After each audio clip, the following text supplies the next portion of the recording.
ನಮಸ್ತೆ and welcome to News Sense. ನಾನು ಸೌಮ್ಯ ಕೃಷ್ಣ ಹೆಗಡೆ.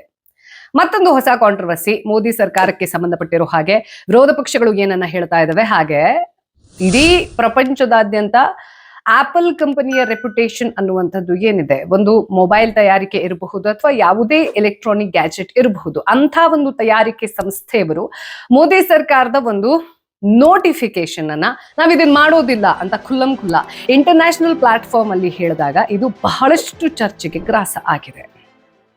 ಯಾವ್ದ್ರ ಬಗ್ಗೆ ಮಾತಾಡ್ತಾ ಇದ್ದೀನಿ ಅಂತಂದ್ರೆ ಸಂಚಾರ ಸಾಥಿ ಆಪ್, ಹಾಗೆ ಅದಕ್ಕೆ ಸಂಬಂಧಪಟ್ಟಿರುವಂತಹ ಕನ್ಸರ್ನ್ಸ್, ಜೊತೆಗೆ ಮೋದಿ ಸರ್ಕಾರದ ಪರವಾಗಿ ಇರುವಂತಹ ವಕ್ತಾರರು ಅಂತ ಯಾರಿರ್ತಾರೆ, ಇನ್ಫ್ಯಾಕ್ಟ್ ಎಲ್ಲರೂ ಕೂಡ ವಕ್ತಾರರೇ ಇವಾಗ, ಬಟ್ ಯಾರು ಅಪಾಯಿಂಟೆಡ್ ವಕ್ತಾರರು ಇರ್ತಾರೆ ಅವರ ಹೇಳಿಕೆಗಳು ಅಂದ್ರೆ ಒಬ್ರು ಒಂದನ್ನ ಹೇಳ್ತಾರೆ, ಇನ್ನೊಬ್ರು ಇನ್ನೊಂದನ್ನ ಹೇಳ್ತಾರೆ. ಇದ್ರ ಜೊತೆಗೆ ವಿರೋಧ ಪಕ್ಷಗಳ ಕೆಲವೊಂದಷ್ಟು ವ್ಯಾಲಿಡ್ ಪಾಯಿಂಟ್ಸ್, ಹಾಗೆ ಕೆಲವೊಂದಷ್ಟು ಜನರಿಗೆ ಏನನ್ನ ಹೇಳ್ತಿದ್ದಾರಲ್ಲ ಅಂದ್ರೆ ಎಲ್ಲದನ್ನ ನ್ಯಾಷನಲಿಸಂಗೆ ಕನೆಕ್ಟ್ ಮಾಡಿ ಮಾತಾಡೋದು, ಅದರಲ್ಲಿ ಕೆಲವೊಂದಷ್ಟು ಪಾಯಿಂಟ್ಸ್ ಅನ್ನೋದು ಮೇಲ್ನೋಟಕ್ಕೆ ಇವ್ರು ಹೇಳ್ತಾ ಇರೋದು ಸರಿ ಅಲ್ವಾ ಅನ್ನೋದು ನಮ್ಗೆ ಅನಿಸುತ್ತೆ.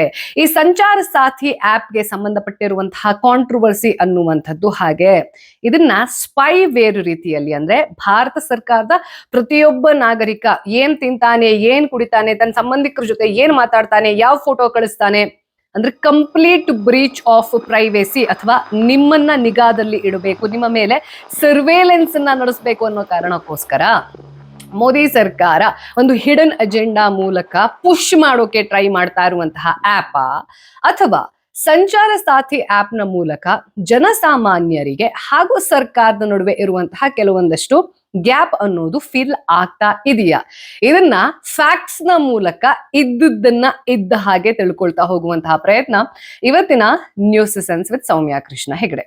ಫಸ್ಟ್ ಆಫ್ ಆಲ್, ಈ ಸಂಚಾರ ಸಾಥಿ ಆಪ್ ಅನ್ನುವಂಥದ್ದು ಕಾಂಟ್ರವರ್ಸಿ ಆಗಿದ್ಯೇನಕ್ಕೆ ಅಂತಂದ್ರೆ ಇದೇನು ನಿನ್ನೆ ಮೊನ್ನೆ ಅನ್ನೋ ತರದಲ್ಲಿ ನ್ಯೂಲಿ ಲಾಂಚ್ಡ್ ಆಪ್ ಅಲ್ಲ. ಕಳೆದ ಹಲವಾರು ವರ್ಷಗಳಿಂದ ಈ ಆಪ್ ನಿಮಗಿಷ್ಟ ಇದ್ರೆ ನಿಮ್ಮ ಫೋನ್ ಅಲ್ಲಿ ನೀವು ಡೌನ್ಲೋಡ್ ಮಾಡ್ಕೊಳ್ಬಹುದು. ಹಾಗೆ ಭಾರತ ಸರ್ಕಾರದ ಟೆಲಿಕಮ್ಯುನಿಕೇಶನ್ ಡಿಪಾರ್ಟ್ಮೆಂಟ್ ಇಂದ ಈ ಒಂದು ಆಪ್ ಅನ್ನ ನೀವು ಡೌನ್ಲೋಡ್ ಮಾಡ್ಕೊಳ್ಳೋದ್ರಿಂದ ಸರ್ಕಾರಕ್ಕೆ ಯಾವ ರೀತಿ ಕೆಲವೊಂದಷ್ಟು ವಿಚಾರಗಳಲ್ಲಿ ಸಹಾಯ ಆಗತ್ತೆ ಅಂದ್ರೆ, ಫಾರ್ ಎಕ್ಸಾಂಪಲ್ ನಿಮ್ ಫೋನ್ ಕಳೆದೋಯ್ತು ಅಂತಂದ್ರೆ, ಅಥವಾ ನಿಮ್ ಹೆಸರಲ್ಲಿ ನಿಮ್ಮ ಆಧಾರ್ ನಂಬರ್ ಅನ್ನ ಬಳಸ್ಕೊಂಡು ಬೇರೆ ಯಾರಾದ್ರೂ ಸಿಮ್ ಕಾರ್ಡ್ ಅನ್ನ ಬಳಸ್ತಾ ಇದ್ರು, ಇಂಥ ಕೆಲವೊಂದಷ್ಟು ಸೆನ್ಸಿಟಿವ್ ವಿಚಾರವನ್ನ ಟ್ರ್ಯಾಕ್ ಮಾಡೋದ್ರ ಜೊತೆಗೆ ಸೈಬರ್ ಸೆಕ್ಯೂರಿಟಿಯನ್ನ ಪ್ರೊವೈಡ್ ಮಾಡುತ್ತೆ. ಹಾಗೆ ಪೊಲೀಸರಿಗೆ ಈ ಫೋನ್ ಕಳೆದೋದಾಗ ಅಥವಾ ನಮ್ಮ ಹೆಸರಲ್ಲಿ ಏನಾದ್ರೂ ಫ್ರಾಡ್ ಆದಾಗ ಅದನ್ನ ಟ್ರ್ಯಾಕ್ ಮಾಡಿ ಕೇಸನ್ನ ಸಾಲ್ವ್ ಮಾಡುವಲ್ಲಿ ಈ ಒಂದು ಆಪ್ ಸಹಾಯ ಮಾಡಿದೆ ಅನ್ನುವಂತಹ ಕ್ಲೇಮ್ ಏನಿದೆ, ಇಟ್ ಈಸ್ ಟ್ರೂ. ಇದರಲ್ಲಿ ಎರಡು ಮಾತು ಇಲ್ಲ. ಆದ್ರೆ ಈಗ ಏನು ನವೆಂಬರ್ ನಂತರದಲ್ಲಿ ಇದು ದೊಡ್ಡ ಡಿಬೇಟಬಲ್ ಟಾಪಿಕ್ ಆಗಿದೆ. ಯಾವಾಗ ಆಪಲ್ ಕಂಪನಿ ಕಂಪ್ಲೀಟ್ ಆಗಿ ಡಿನೈ ಮಾಡುತ್ತೆ, ನಮಗೆ ಭಾರತ ಸರ್ಕಾರದಿಂದ ಒಂದು ನೋಟಿಫಿಕೇಶನ್ ಬಂದಿದೆ, ಇನ್ನು ಮುಂದೆ ಯಾವ್ಯಾವ್ದೆಲ್ಲ ಮೊಬೈಲ್ ಅನ್ನ ಗ್ಯಾಜೆಟ್ಸ್ ಅನ್ನ ನಾವು ರೆಡಿ ಮಾಡ್ತೀವಿ, ಭಾರತದಲ್ಲಿ ಮಾರಾಟ ಮಾಡ್ತೀವಿ, ಅದರಲ್ಲಿ ನಾವು ಈಗ ಆಲ್ರೆಡಿ ಇನ್ಸ್ಟಾಲ್ ಅಂದ್ರೆ ಡಿಫಾಲ್ಟ್ ಆಗಿ ಒಂದು ಆಪ್ ಅನ್ನ ಇಡ್ಲೇಬೇಕು, ಅದನ್ನ ಡಿಸೇಬಲ್ ಮಾಡಕ್ ಬರೋದಿಲ್ಲ, ಅನ್ಇನ್ಸ್ಟಾಲ್ ಮಾಡೋದಿಲ್ಲ, ಆ ರೀತಿಯಲ್ಲಿ ಮ್ಯಾಂಡೇಟರಿ ಈ ಫೋನ್ ಅಲ್ಲಿ ಇರ್ಲೇಬೇಕು ಅನ್ನೋ ತರದ ಒಂದು ಅಪ್ಲಿಕೇಶನ್ ಅನ್ನ ಮಸ್ಟ್ ಅಂಡ್ ಶುಡ್ ನೀವು ಹಾಕ್ಲೇಬೇಕು ಅನ್ನುವಂತಹ ನೋಟಿಫಿಕೇಶನ್ ಏನ್ ಬಂದಿದೆ. ನಾವು ಇದನ್ನ ಪಾಲಿಸೋದಿಲ್ಲ. ಯಾಕೆ ಅಂತಂದ್ರೆ ಇದು ಒಬ್ಬ ಜನಸಾಮಾನ್ಯನ ಪ್ರತಿಯೊಬ್ಬರಿಗೂ ಏನು ರೈಟ್ ಟು ಪ್ರೈವಸಿ ಅನ್ನುವಂಥದ್ದಿದೆ, ಅದನ್ನ ಬ್ರೀಚ್ ಮಾಡುತ್ತೆ. ಹಾಗಾಗಿ ನಾವು ಇದನ್ನ ಯಾವುದೇ ಗೌರ್ಮೆಂಟ್ ಹೇಳಿದ್ರು ಕೂಡ ಕೇಳೋದಿಲ್ಲ. ಇನ್ಫ್ಯಾಕ್ಟ್ ಆಪಲ್ ಹಿಂದೂ ಕೂಡ ಯುನೈಟೆಡ್ ಸ್ಟೇಟ್ಸ್ ಅಲ್ಲಿ ಇಂಥದ್ದು ಒಂದು ಡಿಬೇಟ್ ಆದಾಗ್ಲೂ ಸಹ ಒಂದು ಕಂಪನಿ ತನ್ನ ಸ್ಟ್ಯಾಂಡ್ ಅನ್ನ ಹೇಗ್ ತಗೊಳ್ಬೇಕು ಅನ್ನೋದಕ್ಕೆ ಸಂಬಂಧಪಟ್ಟ ಹಾಗೆ ತುಂಬಾ ಸ್ಟ್ರಿಕ್ಟ್ ಆಗಿ ಡಿನೈ ಮಾಡಿದೆ. ನಮ್ಮ ಕಸ್ಟಮರ್ಸ್ ನಮ್ಮನ್ನ ನಂಬೋದೆ, ನಾವು ಡೇಟಾವನ್ನ ಪ್ರೊಟೆಕ್ಟ್ ಮಾಡಿ ಇಡ್ತೀವಿ, ಅವರಿಗೆ ಒಂದು ಯೂಸರ್ ಫ್ರೆಂಡ್ಲಿ ಆಗಿರುವಂತದ್ದು, ನಮ್ಮನ್ನ ನಂಬಿಗಸ್ತ ಅನ್ನೋ ತರದಲ್ಲಿ ಟ್ರೀಟ್ ಮಾಡೋದನ್ನ ಇವಾಗ ನೀವ್ ಹೇಳ್ತಿದ್ರಿ ಅನ್ನೋ ಕಾರಣಕ್ಕೋಸ್ಕರ ನಾವು ಅವರ ಪ್ರೈವಸಿಯನ್ನ ಯಾವುದೇ ಕಾರಣಕ್ಕೂ ಕಾಂಪ್ರಮೈಸ್ ಮಾಡೋದಿಲ್ಲ, ನಾವ್ ಇದನ್ನ ಒಪ್ಪೋದಿಲ್ಲ ಅಂತ ಡಿನೈ ಮಾಡಿದ್ರು. ಅದನ್ನ ಓಪನ್ ಆಗಿ ಹೇಳ್ಕೊಂಡ್ರು ಯಾವಾಗ ಮೋದಿ ಸರ್ಕಾರದ ಕಡೆಯಿಂದ ಇಂಥದ್ದೊಂದು ನೋಟಿಫಿಕೇಶನ್ ಹೋಗಿತ್ತು. ಅದು ಹೋಗಿದ್ದೇ ತಡ ಅಂದ್ರೆ ಯಾರನ್ನ ನಾವು ಈ ಮೊಬೈಲ್ ಮಾರ್ಕೆಟ್ ನಲ್ಲಿ ಈ ಒಂದು ಪರ್ಸೆಂಟೇಜ್ ಕಡಿಮೆ ಇದ್ರೂ ಕೂಡ ಯೂಸರ್ಸ್ ಇಂಡಿಯಾದಲ್ಲಿ ಆಪಲ್ ಅನ್ನೋದು ಇವತ್ತಿಗೂ ಕೂಡ ಅದರ ಸ್ಟ್ಯಾಂಡರ್ಡ್ ವೈಸ್ ಫ್ರಂಟ್ ಫುಟ್ ಅಲ್ಲಿ ನಿಲ್ಲುತ್ತೆ. ಯಾವಾಗ ಒಂದು ಮಾರ್ಕೆಟ್ ನಲ್ಲಿ ನಂಬರ್ 1 ಇರೋರೆ ನಾವು ಇದನ್ನ ಮಾಡೋದಿಲ್ಲ ಅನ್ನೋದನ್ನ ಖುಲ್ಲಂ ಹೇಳ್ತಾರೆ ಅಂತಂದ್ರೆ ಅದನ್ನೇ ಸಾಫ್ಟ್ ಪವರ್ ಅಂತ ಹೇಳೋದು. ಒಬ್ರು ಹೇಳಿದ ತಕ್ಷಣ ಅದರ ಬ್ಯಾಕ್ ಟು ಬ್ಯಾಕ್ ಶಾವಮಿ ಇರಬಹುದು, ವಿವೋ ಇರಬಹುದು, ಅಂದ್ರೆ ಇಂಡಿಯನ್ ಮಾರ್ಕೆಟ್ ಅಲ್ಲಿ ದೊಡ್ಡ ಮಟ್ಟದಲ್ಲಿ ಕಸ್ಟಮರ್ಸ್ ಅನ್ನ ಕ್ಯಾಪ್ಚರ್ ಮಾಡಿದವರೆಲ್ಲರೂ ಸಹ ನಾವು ಮಾಡೋದಿಲ್ಲ, ಥರ್ಡ್ ಪಾರ್ಟಿಯ ಅಪ್ಲಿಕೇಶನ್ ಅನ್ನ ಅದು ಗೌರ್ಮೆಂಟ್ ಆಗಿದ್ರು ಸಹ ಅನ್ಇನ್ಸ್ಟಾಲೇ ಮಾಡಂಗಿಲ್ಲ, ಡಿಸೇಬಲ್ಲೇ ಮಾಡಂಗಿಲ್ಲ ಅನ್ನೋ ತರದ ರೂಲ್ಸ್ ಅನ್ನ ನಾವು ಒಪ್ಪೋದಿಲ್ಲ ಅಂತ ಖಡಾಖಂಡಿತವಾಗಿ ಹೇಳಿದ್ವು. ಅದಾದ್ಮೇಲೆ ಈ ಒಂದು ವಿಚಾರವನ್ನ, ಕಾಂಟ್ರವರ್ಸಿಯನ್ನ ವಿರೋಧ ಪಕ್ಷಗಳು ಸೇರಿದ ಹಾಗೆ ಕೆಲವೊಂದಷ್ಟು ದೇಶದ ಬಗ್ಗೆ ಹಾಗೂ ನಮ್ಮ ಸಂವಿಧಾನದ ಬಗ್ಗೆ ಯಾರಿಗೆ ಗೌರವ ಇದೆ ಅಂಥವರು ಕೂಡ, ಯಾವುದೇ ಪಾರ್ಟಿಗೆ ಸೇರಿದವರಲ್ಲ, ಇವಾಗ ಅಪೋಸಿಷನ್ ಅವರು ಏನೇ ರೂಲಿಂಗ್ ಪಾರ್ಟಿ ಇದ್ರೂ ಕೂಡ ಅದನ್ನ ಅಪೋಸ್ ಮಾಡುತ್ತೆ ಅನ್ನೋ ತರದಲ್ಲಿ ನಾವು ಒಂದ್ಸತಿ ಗಣನೆಗೆ ತೆಗೆದುಕೊಳ್ಬಹುದು ಅಂದ್ರೂ ಕೂಡ ಎಲ್ಲರೂ ವಿರೋಧ ಪಕ್ಷದವರು ಅಲ್ಲ.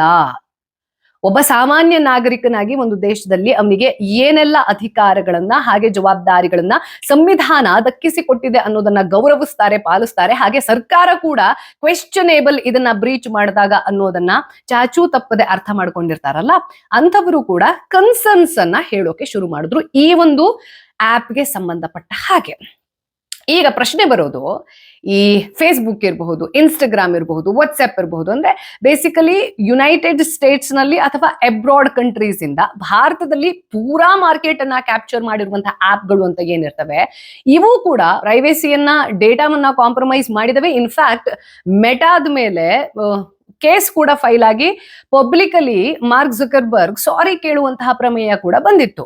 ಸೊ ಇಂಥ ಆಪ್ಗಳಿಗೆ ನಾವು ಏನೇನ್ ಪರ್ಮಿಷನ್ ಕೊಡ್ಬೇಕೋ ಅದನ್ನೆಲ್ಲ ಓಕೆ ಮಾಡ್ತೀವಿ. ಅದೇ ಒಂದು ಸರ್ಕಾರದ ಅಪ್ಲಿಕೇಶನ್ ಅನ್ನುವಂಥದ್ದನ್ನ ನಾವ್ ಯಾಕೆ ಕೊಡಬಾರ್ದು ನಮ್ಮ ಡೇಟಾವನ್ನ? ಅಂದ್ರೆ ಅದು ಎಕ್ಸ್ಟ್ರೀಮ್ ಪಾಯಿಂಟ್ ಅಲ್ಲೇ ಕ್ವೆಶ್ಚನ್ ಮಾಡ್ತಾ ಇರೋದು. ನಾವು ಬೇರೆ ಯಾವುದೋ ಕಂಟ್ರಿಯ ಅಪ್ಲಿಕೇಶನ್ ಜೊತೆಗೆ ನಮ್ಮ ಡೇಟಾವನ್ನ, ನಮ್ಮ ಪ್ರೈವಸಿಯನ್ನ ಶೇರ್ ಮಾಡ್ಕೊಳ್ಳಕ್ಕೆ ಓಕೆ ಇದೀವಿ. ಅದೇ ಭಾರತ ಸರ್ಕಾರದಿಂದ ಲಾಂಚ್ ಆಗಿದೆ ಅಥವಾ ಮೋದಿ ಸರ್ಕಾರದಿಂದ ಲಾಂಚ್ ಆಗಿದೆ ಅನ್ನೋ ಕಾರಣಕ್ಕೋಸ್ಕರ ಈ ಆಪ್ಗೆ ನಮ್ಮ ಡೇಟಾವನ್ನ ಕೊಡೋದಿಲ್ಲ ಅಂತ ಹೇಳೋದು, ಹಠಕ್ಕೆ ಬೀಳೋದಿದೆ ಅಲ್ಲ. Privacy breach. First of all privacy is a myth ಇವತ್ತಿನ ಇಂಟರ್ನೆಟ್ ಪ್ರಪಂಚದಲ್ಲಿ. ಹೀಗೆ ಹೇಳೋದು ಎಂತಹ ಹಿಪೋಕ್ರಿಟ್ ಆಟಿಟ್ಯೂಡ್ ಅನ್ನೋದನ್ನ ಕೆಲವು ಜನ ಹೇಳಿದ್ರು. ಮೆಟಾಗೆ ಅಥವಾ ಈ ಫೇಸ್ಬುಕ್, ಇನ್ಸ್ಟಾಗ್ರಾಮ್ ಅಥವಾ ಇಂಥ ಕೆಲವೊಂದಷ್ಟು ಅಪ್ಲಿಕೇಶನ್ಗೆ ನಾವು ಪರ್ಮಿಷನ್ ಅನ್ನ ಕೊಡೋದಕ್ಕೂ ಸಂಚಾರ ಸಾಥಿಗೆ ಪರ್ಮಿಷನ್ ಅನ್ನ ಕೊಡೋದಕ್ಕೂ ಏನ್ ಡಿಫ್ರೆನ್ಸ್ ಇದೆ ಅನ್ನೋದು ಅರ್ಥ ಆದ್ರೆ ನಮಗೆ ನಾವು ಯಾವುದೇ ಸರ್ಕಾರದ ವಿರುದ್ಧವಾಗಿ ಅಥವಾ ಪರವಾಗಿ ಮಾತಾಡುವಂತಹ ಅವಶ್ಯಕತೆ ಇಲ್ಲ. It is what it is ಅನ್ನುವಂತಹ ಸ್ಟ್ಯಾಂಡರ್ಡ್ ಅಲ್ಲಿ ಮಾತಾಡೋಕೆ ಸಾಧ್ಯ. ಈ ಫೇಸ್ಬುಕ್ ಇರಬಹುದು, ಇನ್ಸ್ಟಾಗ್ರಾಮ್ ಇರಬಹುದು, ಯಾವುದೇ ಸೋಷಿಯಲ್ ಮೀಡಿಯಾ ಪ್ಲಾಟ್ಫಾರ್ಮ್ ಇರಬಹುದು, ಇದನ್ನ ನೀವು ಇನ್ಸ್ಟಾಲ್ ಮಾಡ್ಕೊಳ್ಳೇಬೇಕು ಅಂತ ಯಾರು ಹೇಳಿಲ್ಲ. ನಿಮ್ಗೆ ಇಷ್ಟ ಬಂದಾಗ ಇನ್ಸ್ಟಾಲ್ ಮಾಡ್ಕೊಳ್ಳಿ, ಅಕೌಂಟ್ ಡಿಆಕ್ಟಿವೇಟ್ ಮಾಡಿ, ಡಿಲೀಟೇ ಮಾಡಾಕಿ, ನಿಮ್ಮ ಹತ್ರ ಆಪ್ಷನ್ ಇದೆ. ಆ ಅಪ್ಲಿಕೇಶನ್ ನನ್ನ ಫೋನಲ್ಲಿ ಇರಬೇಕಾ, ನಾನು ಅದರ ಒಂದು ಪಾರ್ಟ್ ಅಂಡ್ ಪಾರ್ಸಲ್ ಆಗ್ಬೇಕಾ ಇಲ್ವಾ ಅನ್ನುವಂಥದ್ದು completely it is your choice.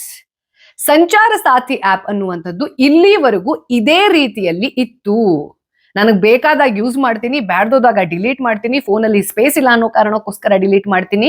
ಇಂಥ ಚಾಯ್ಸ್ ಇರೋವರೆಗೂ ಸಂಚಾರ ಸಾಥಿ ಆಪ್ನ ಬಗ್ಗೆ ಯಾರಿಗೂ ಕೂಡ ಅಬ್ಜೆಕ್ಷನ್ ಇರಲಿಲ್ಲ.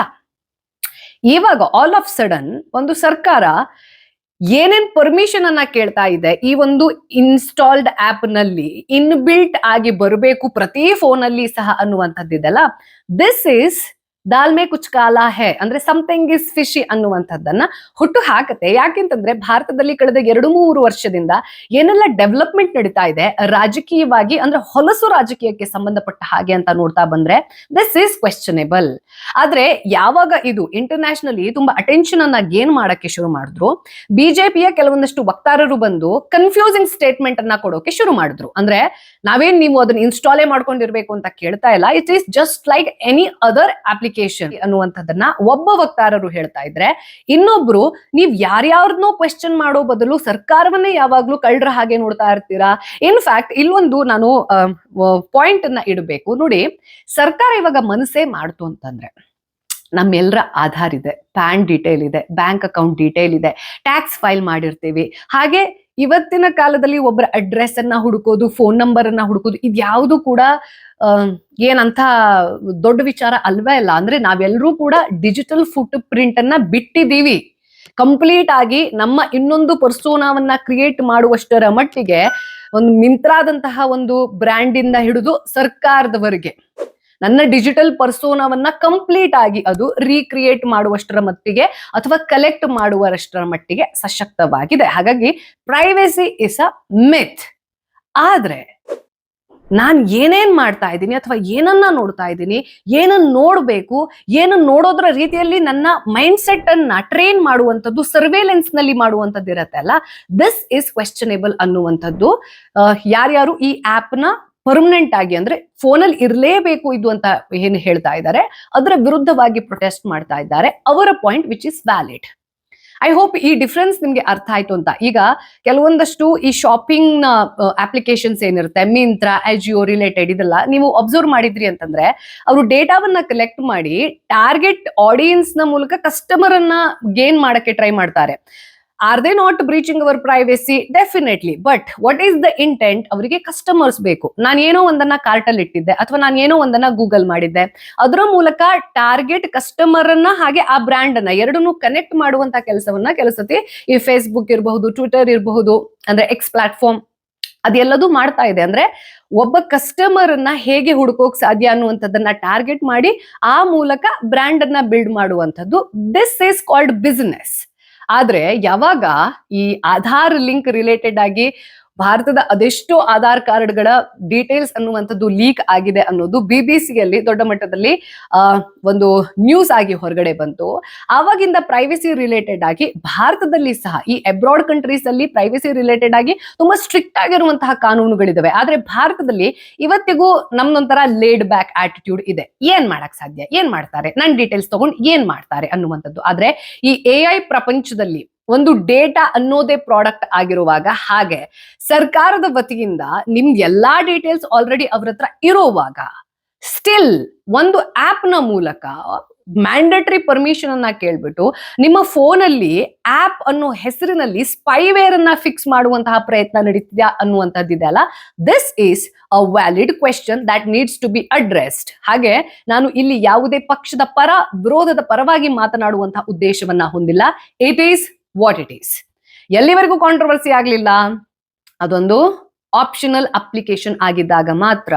ಯಾವಾಗ ಸರ್ಕಾರದ ಕಡೆಯಿಂದ ಮೊಬೈಲ್ ತಯಾರಿಕಾ ಕಂಪನಿಗಳಿಗೆ ಒಂದು ನೋಟಿಫಿಕೇಶನ್ ಹೋಗಿ ನೀವು ಇದನ್ನ ಮ್ಯಾಂಡೇಟರಿ ಮಾಡ್ಲೇಬೇಕು, ಅನ್ಇನ್ಸ್ಟಾಲ್ ಮಾಡಂಗಿಲ್ಲ, ಡಿಸೇಬಲ್ ಮಾಡಂಗಿಲ್ಲ ಅನ್ನೋದನ್ನ ಹೇಳ್ಬಿಟ್ಟು ಯಾವಾಗ ಇದು ದೊಡ್ಡ ಮಟ್ಟದಲ್ಲಿ ಅಪೋಸಿಷನ್ ಅನ್ನ ಹಾಗೆ ಜನವಿರೋಧವನ್ನ ಪಡೆಯೋಕೆ ಸ್ಟಾರ್ಟ್ ಆಗತ್ತೆ, ಈ ಡಬಲ್ ಸ್ಟ್ಯಾಂಡರ್ಡ್ ಅನ್ನುವಂಥದ್ದು ಏನಿದೆ ಅಲ್ಲ, there is something which we don't know ಅನ್ನುವಂಥದ್ದನ್ನ ನಮ್ಗೆ ತಿಳಿಪಡಿಸುತ್ತೆ.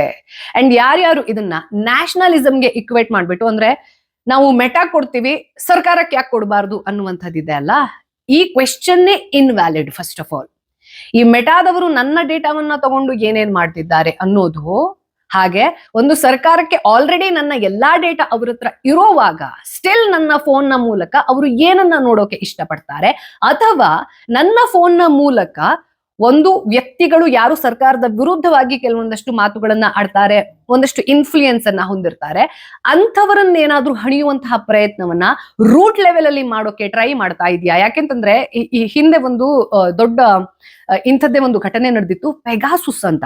ದಯವಿಟ್ಟು ಇದನ್ನ ಗೂಗಲ್ ಮಾಡಿ. ಇನ್ಫ್ಯಾಕ್ಟ್ ಈ ಪೆಗಾಸುಸ್ ರಿಲೇಟೆಡ್ ಆಗಿ ಒಂದು ಸಪರೇಟ್ ಆಗಿರುವಂತಹ ಎಪಿಸೋಡ್ ಅನ್ನ ಮಾಡಬಹುದು. ಅಷ್ಟು ಇಂಟ್ರೆಸ್ಟಿಂಗ್ ಅದು. ಅಂದ್ರೆ ಒಂದು ಸ್ಪೈವೇರ್ ಅನ್ನ ಹಾಕಿ ಯಾರು ನರೇಟಿವ್ ಅನ್ನ ಸೆಟ್ ಮಾಡ್ತಾರೆ ಅಥವಾ ಕಂಟ್ರೋಲ್ ಮಾಡುವಂತ ತಾಕತ್ತನ್ನ ಹೊಂದಿರ್ತಾರೆ, ಜರ್ನಲಿಸ್ಟ್ ಅಂತ ಹೇಳ್ತಾರಲ್ಲ, ಅಂಥವರ ಫೋನ್ ಅಲ್ಲಿ ಏನೇನು ಮಾಡ್ತಾ ಇದ್ರು ಅನ್ನುವಂಥದ್ದು ಆ ಸ್ಪೈವೇರ್ ನ ಮೂಲಕ, ಲಿಟ್ರಲಿ ಸರ್ವೇಲೆನ್ಸ್.